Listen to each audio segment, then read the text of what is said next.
Almost all ancient texts describe these mythical creatures, gods, or kings, going within the earth to some kind of mythical kingdom, awaiting their return at the end of this dark age to usher in a golden age. Le Tuatha de Danann disappeared within the earth to a place they called the Otherworld, described as a magical place of eternal youth and beauty, where various ancient kings and gods rule. In Arthurian legends, it's a mythical realm called Avalon, said to be a magical paradise where men are immortal, where King Arthur rests, awaiting to return to Britain in a time of great need and usher in a golden age. In Greek mythology, it is Hyperborea, associated with the Greek god Apollo. Apollo was believed to spend the Dark Age in the land of Hyperborea, during which time he was absent from the world, causing coldness or darkness. He was prophesied to return to the world at the beginning of a golden age.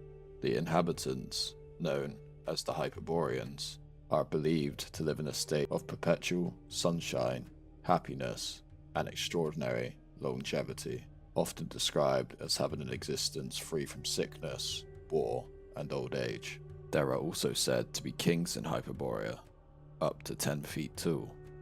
In the occult, this place is called Agartha. Agartha is an immense legendary kingdom that is said to be located on the inner surface of the earth, sometimes involving a king of the world or multiple kings who are said to rule Agartha and secretly influence the events of the surface world.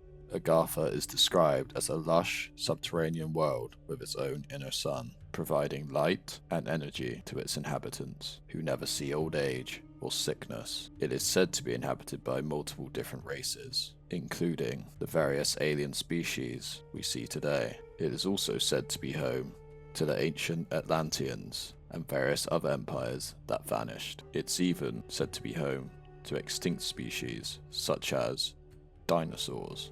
Admiral Byrd actually went to Agartha in the 40s. August 1946. Esteemed U.S. naval officer and explorer Admiral Richard Byrd, one of the first pilots to fly over both the North and South Poles, organizes Operation High Jump, the largest expedition ever to travel to Antarctica. His squadron flew under the Earth, into the Earth. It turns into this lush and green area, and he can't even believe his eyes. But that's just the beginning of his extraordinary story. He tells how all of a sudden he starts to see a shimmering rainbow city that's made of crystal. His airplane is taken control of when he suddenly sees these flying disc-shaped objects around them that lead him to the ground. Whereupon he's escorted into a cavernous type of an area where he meets a being he refers to as the Master in his diary.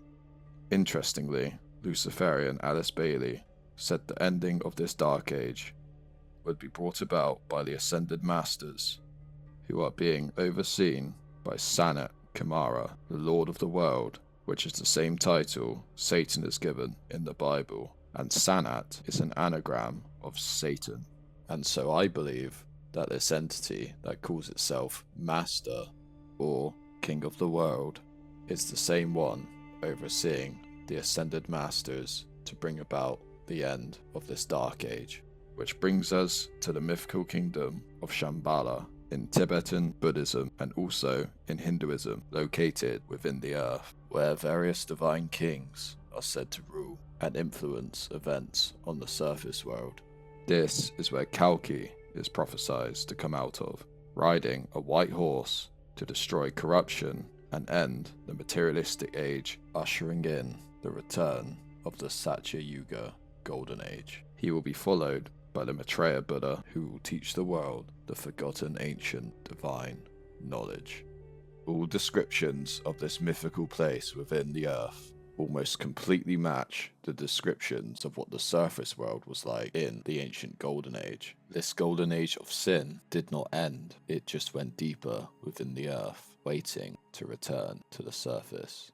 This is because, as the energy of the earth depletes, it sinks lower and lower into the earth, As I mentioned earlier in the video, planets are essentially giant atoms. Atoms have different layers with different energy levels surrounding the nucleus, which is the center of an atom. It works the same way with the Earth. The core of the Earth is the nucleus, which is where the charge is highest, with different layers of the Earth having different energy levels. The further you get from the core, or nucleus, the weaker the energy becomes. And so, this particular map that shows up across the world, depicting an island at the center of the world, like Hyperborea, for example, is not on the surface world. What they are depicting is a 2D diagram of a 3D object. So this island that's being depicted in this context is actually at the center within the Earth rather than the center of the surface world. Atlantis in this case, with its depictions of rings, with the center being where the gods lived, could in fact actually be global rather than just a large island. Hence why it was called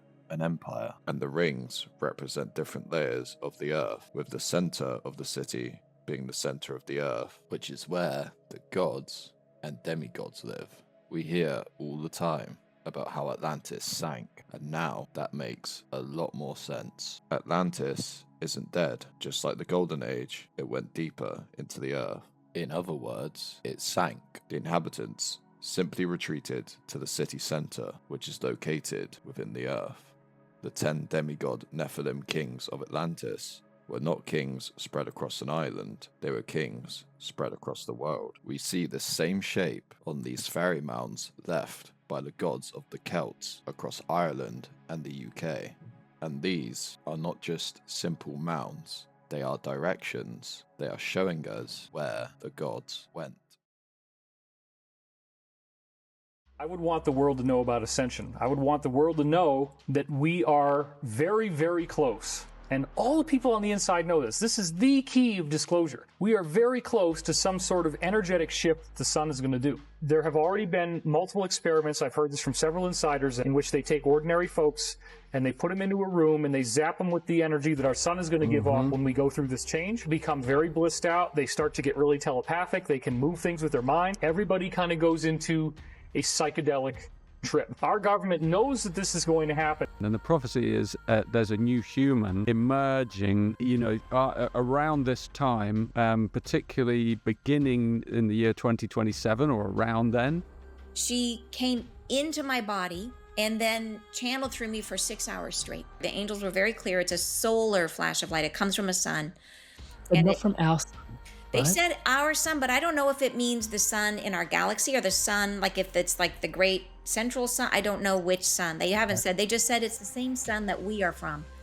And so, and I know, and that's a whole nother story about my experience with the mother of creation and a sun, which is like, that's a whole story, which is awesome. But, it's a solar energy. And they did clarify just recently that it will come when we are ready for it.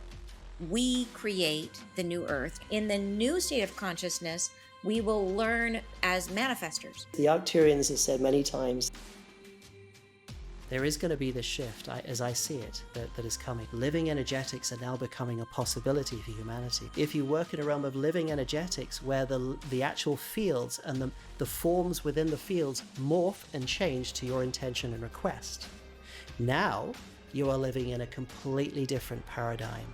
Hi, my name's Allison Coe. I'm coming to you from Portland, Oregon. I'm a hypnotist here in Portland. I like to report on trends that I see in my session. One of those things from the past was the fact that there seemed to be this event that would come, hitting the earth, like a blast of energy that hits the earth. Now, the newest trend that's been coming through is the importance of inner earth and how that relates to a new earth and the shift in consciousness. Actually, that's going to include the galactic beings, it's going to include the inner earth beings, it's going to include the sea beings, it's going to include all forms of life within this one consciousness, of which we are one divine fractal.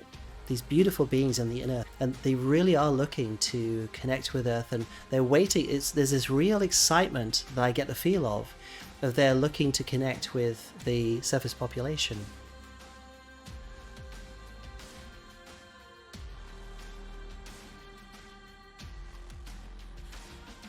So Kalki is to come to end the age. They said Kalki will come on a white horse. Prophecies recorded in Tibetan lore speak of a coming age when the world will fall into chaos, when greed and ignorance will shroud the earth like smoke, prompting Shambhala to emerge once more.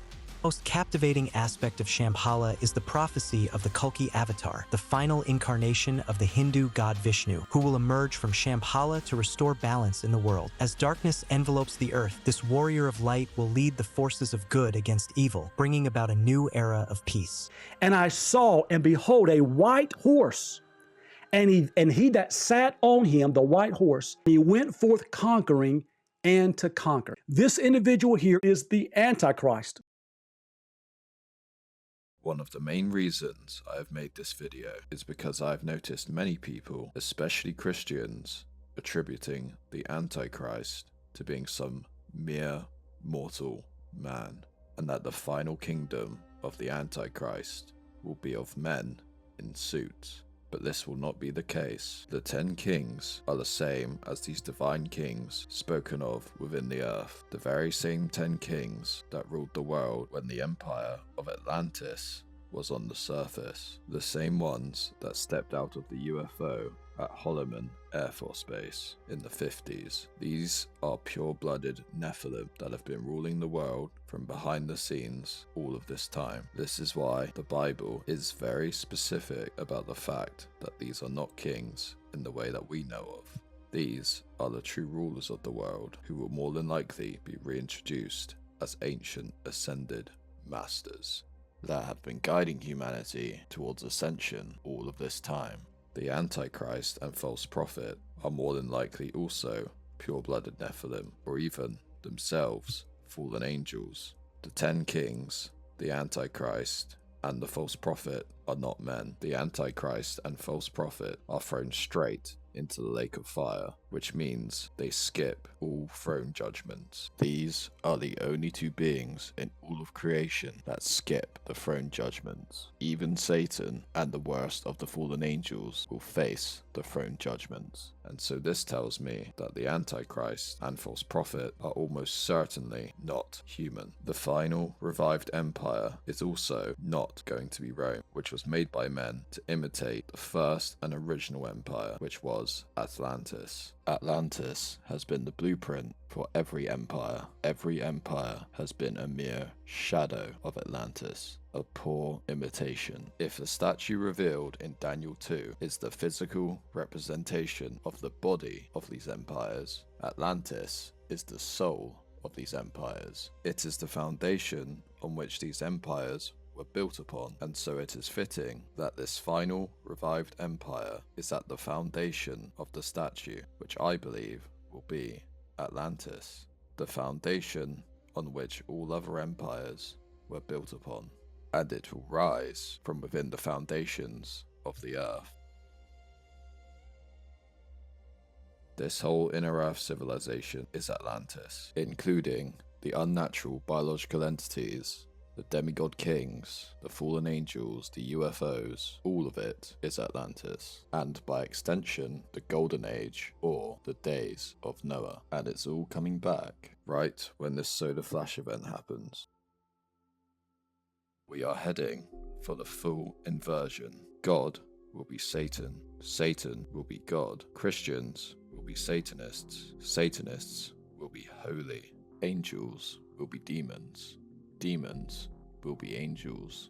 The image of God will be inferior, and the image of Satan will be superior. Hell will be above, and heaven will be below, where Jesus Christ will come from the sky. The Antichrist will come from below. The Antichrist will be seen as Jesus Christ. The Antichrist will save us from the sin outside of ourselves, but not the sin inside of ourselves. Bad will become good, and good will become bad. Unfortunately, many will be convinced that when this energetic event happens, that will be the end of the events in Revelation, that the tribulation has ended or been avoided completely. when in fact this will be the beginning of the final 3.5 years known as the Great Tribulation. All things hidden shall rise from within the earth. Atlantis with its ancient technology, the ancient fallen angel, false gods, and various unnatural biological entities, including the ancient Nephilim demigods. We are not just metaphorically going back to the days of Noah, we are literally going back to the days of Noah in every single sense of that phrase. Everything is going to come full circle. All of it is coming back. Everything I have spoken about in this video, all of it is coming back. No amount of exaltation or love and light will save you from this. Not from the temptation, the deception, the terror, or death. But you know what can? Jesus Christ. This is why Satan has very cleverly made almost everyone feel like they are the main character, like they are the god in their story. Because no matter how much you are exalted, no matter if you have superpowers or a body made of steel, if you do not know Jesus Christ during this tribulation period, you will be absolutely powerless in the face of the horrors and challenges that will be unleashed upon the earth. The days of dealing with men are over. Your ego or love and light will not save you from these ancient otherworldly forces of evil. We need something from beyond this world to save us. Something far stronger and more powerful than us. Someone who's come face to face with the things we considered unbeatable, and one whose name instills fear into the most intimidating and terrifying beings. We need Jesus Christ.